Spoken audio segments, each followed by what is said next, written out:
Hi guys, and welcome to olddschoolhaunter for the third part in my video series about my haunted toilet animatronic. In this third part I will add all the mechanics and electronics so we bring life into our haunted toilet. For all of you who step into this project in this part, I will provide the links for the other parts down in the description. And if you now say to yourself, he talked about other parts of the video series, why haven't I seen them yet? This might be because you're not subscribed to the channel, and subscribing is important because this way you can support me and my channel so I can make more of such cool projects and videos for you. But now enough for the introduction, let's go and get this thing done.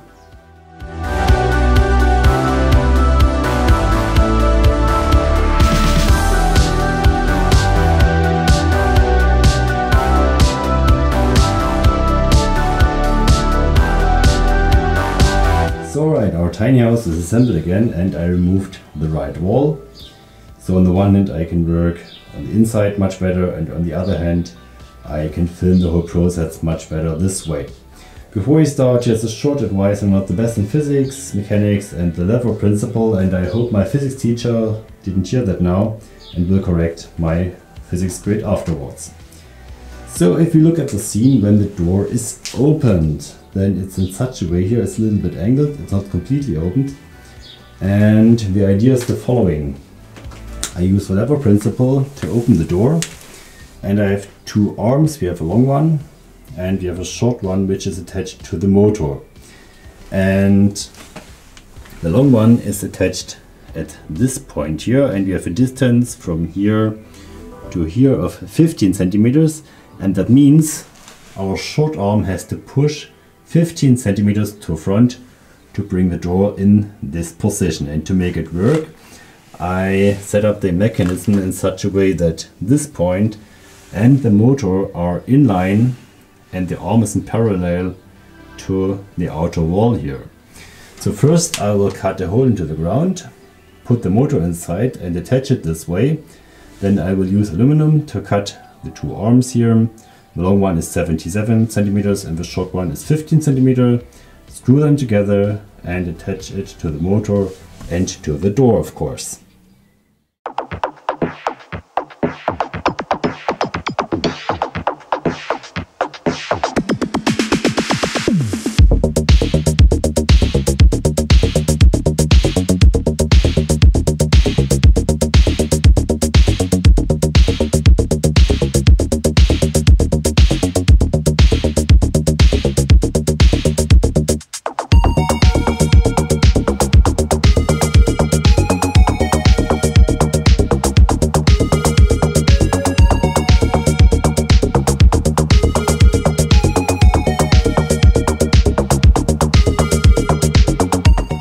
In order to connect the short arm on the motor with the long one, I use a bolt, place a washer on it, put it from the bottom, place another washer in between, then add the long arm, and you're right, place another washer here. And then I add a self-securing nut.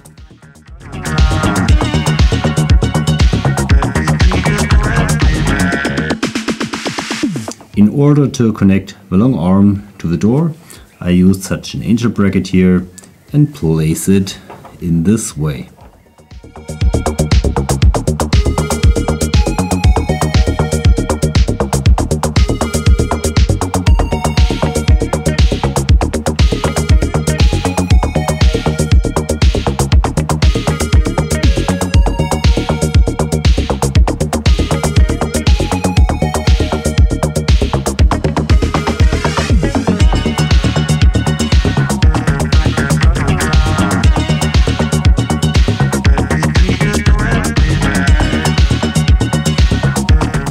Motor is set up, doors connected, and the mechanics here, the arms, are connected too. And I can't wait for the first test run, and therefore we need the brain.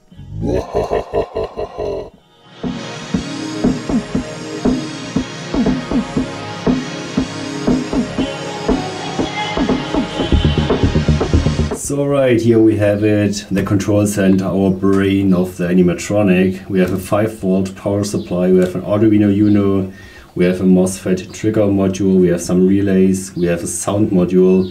We will talk about these components later on, because first I want to check if this control center works with the motor.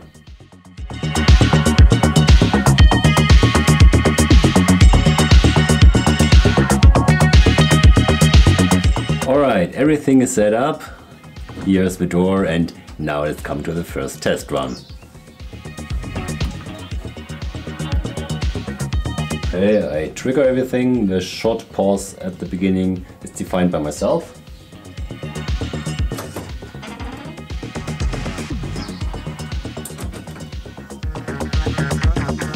Okay, that wasn't what I expected to see. Okay, what should I say? First, I want to remove this from the video because you can see that not everything works at the first glance here, and so you have a takeaway from the video. But yeah, I think, I hope the motor hasn't enough power. It's defined for 20 kilograms, and because of the long arm here, the power isn't enough. I didn't calculate anything, I have to admit, but at least the mechanics itself should work. These motors are available in larger sizes, so for 25, 30 and 40 kilograms. And yeah, I think I will go for a larger motor now, and then we see us back. Yeah, I got a new motor and I bought the 40 kilogram version. I didn't even thought about taking the 25 kilogram version. I went for the large one here, and hopefully it works. So let me quickly swap the motors, and then we hopefully see the running version of the door. Alright, new motor is set up, and now let's cross fingers and give it a try.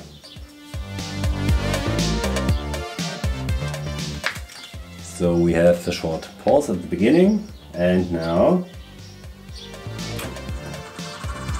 Nice! Great! It works! Yes! Door stays open for a short moment and should close again. Very, very nice. Yeah, I like it very much. Yes! It works! So, let's come to a short conclusion here. So we can say the smaller motor hasn't enough power, at least for this type of mechanic of this construction here, for this construction. So we can say the 40 kilogram version does the job now, and yeah, I like it very much. Cool. So let's go on. Yes. So next up we will add some light effects here, and therefore I use this LED stripe here, and it's a 5-volt LED stripe, code white, and I will attach the LED stripe to the inner side of the door frame. So the LEDs will shine into the toilethouse, so we have some indirect lighting, and the LED stripe has some adhesive at the back side, and I hope it sticks to the wooden frame, and if not I will use some staples or so to make it work.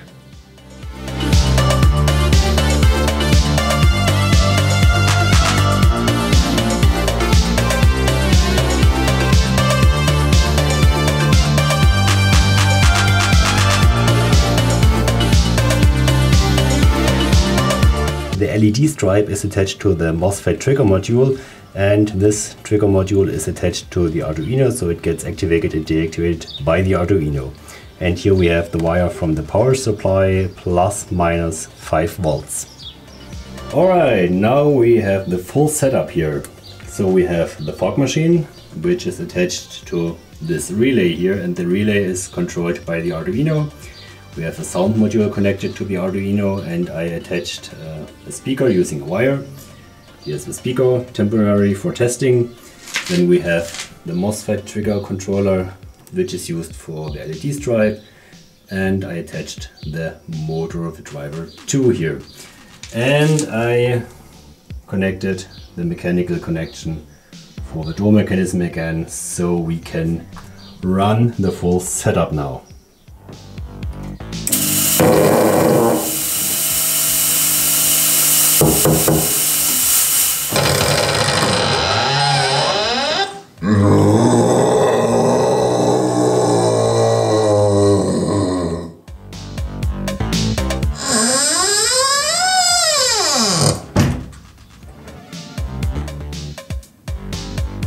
So that was a successful test run. We have light effect, we have fog effect, we have sound effect. Door open and closes again. What more do you want? I'm pretty happy with the result.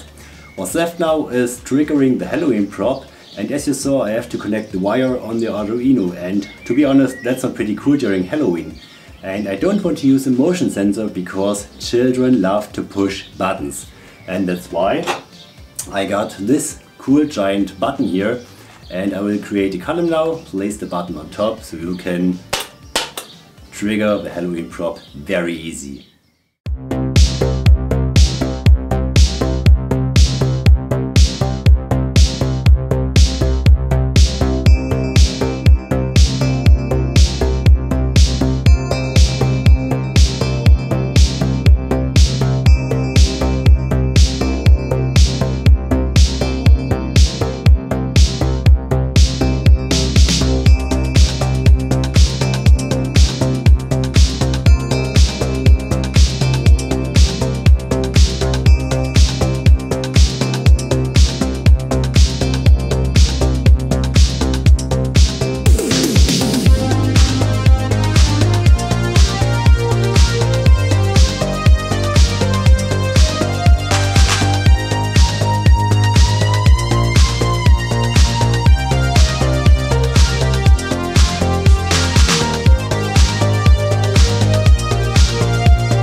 Alright, this will be the top of our column, and in order to place our button here, I will mark the center, and then I need a hole 24mm in diameter, and therefore I use such a drill bit here.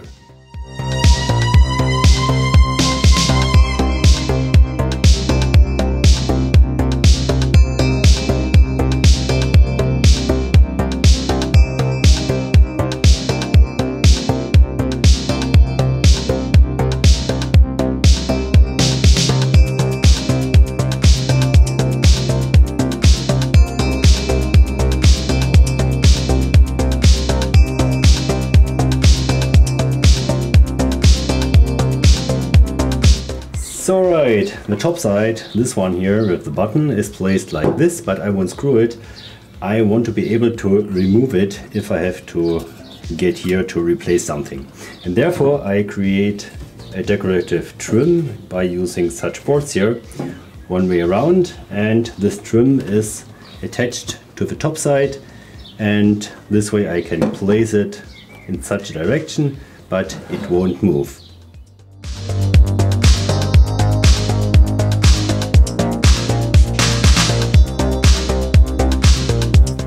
So right, here we have the top side, and we place the column like this, and here we have our decorative trim, and it's placed like this, and these elements are attached to the top side and not to the column because I want to be able to remove the top side. So right, our wooden column is finished, and here you have the top side with the decorative trim elements. And now it's time to bring the buzzer to life. And therefore I need my back door, and I can remove the lower part of the back side of the column. And the column is hollow, and here I can place some sandbags to give the column some weight so it stands more secure. And here we have the inner parts of the buzzer. And because the column is hollow, I can put the wires through the column. And here we have the buzzer, and now I can attach these parts to the buzzer, and we are done.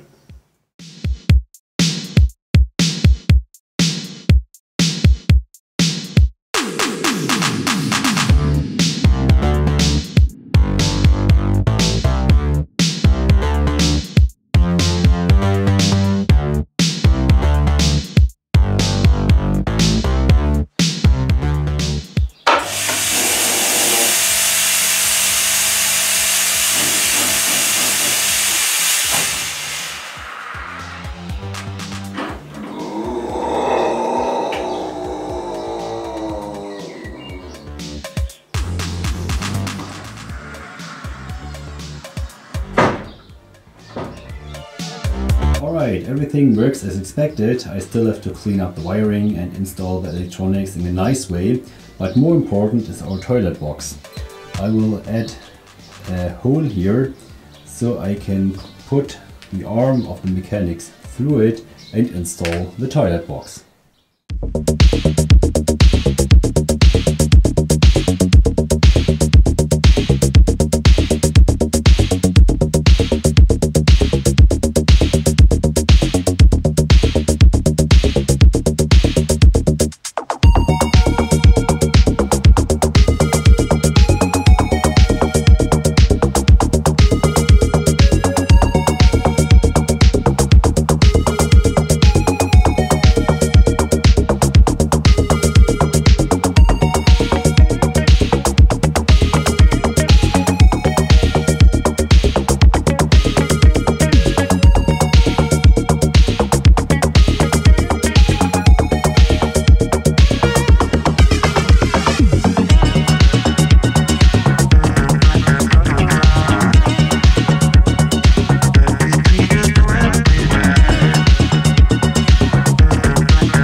Alright, our guy inside the toilet looks very happy, satisfied, and yeah, I think he likes this place quite much. So this was all about creating the animatronics, and as you saw, it is a little bit more effort to create this animatronic, but in the end it was worth it, and the effect itself looks pretty awesome, and I'm curious about what my visitors will say during Halloween. If you have questions about the part of animatronics, please use the comments and please tell me your opinion about this project here. There will be a fourth part, and I think this will be the last part of the video series, and in this last part I will talk about the decoration and the styling of the front here, because currently it looks way too new, so I will add some aging so it looks more Halloweenish at the end. We are at the end of the video for today, and if you got to this point in the video, it's a great moment to subscribe to the channel and please give me a thumbs up to show other people, hey, these are really cool Halloween projects. We meet again in the fourth part, and for today I say thanks for watching and happy Halloween!